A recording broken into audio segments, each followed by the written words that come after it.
Alright mga katracker, welcome sa ating YouTube channel vlog. For today's video, ipakita ko lang sa inyo itong unit na i-release namin ngayong araw. At ang ginagawa na dito ay nagdi-detailing sa loob ng cab. So ito po ay fully reconditioned surplus Japan truck Isuzu Elf NKR. Makitid lang po ito. Gross weight capacity niya 4,200, net capacity naman na 2,100. May plaka na nakarehistro na sa LTO. Alright, so fully repaint po, color red. Tapos 6-wheeler. Ayan, 6-wheeler po siya. Surplus Japan tires ang nakakabit. Ayan, Loctite rim, may tube yan. Ayan, 700 R16 yung sukat ng gulong. Tapos ang ginawa po namin dito, naglagay kami ng 14 feet to ano. Ayan, 14 feet na localized fabricated body na all steel, pang gravel and sand. Ayan, mababa lang po yung kanyang sidings. Alright, ayan o. Maganda. Pang construction services, pang construction supply. Ayan. So, complete standard electrical lights and accessories. Ayan. Tapos,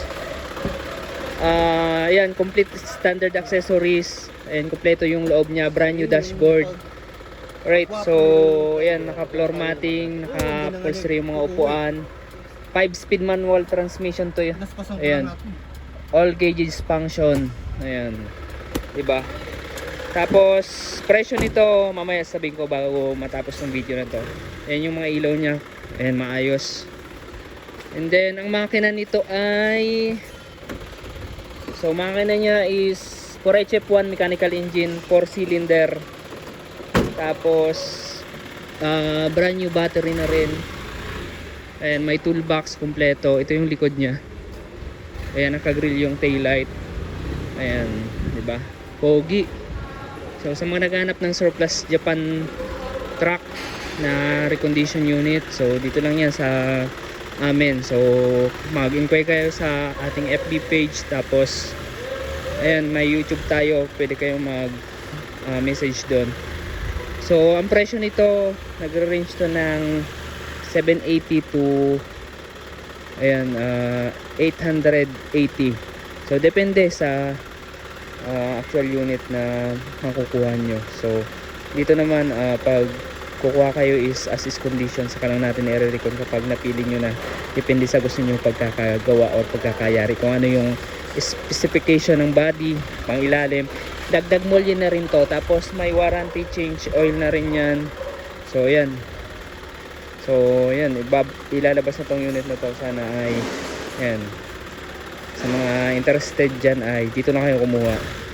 So maganda yan mga sir, pang negosyo, pang partner sa negosyo, or pang tracking. Alright, so ilalabas na namin. Maraming salamat sa panonood. Kung nagustuhan nyo tong video na to, paki-like at mag-follow sa ating FB page and TikTok account. Mag-subscribe namin sa ating YouTube channel. Maraming salamat. God bless. Bye-bye. Alright, ayan. Pogi. Diba? Ayan, may backhorn pa yan. Yung ball niya yan, mga kapal. Diba?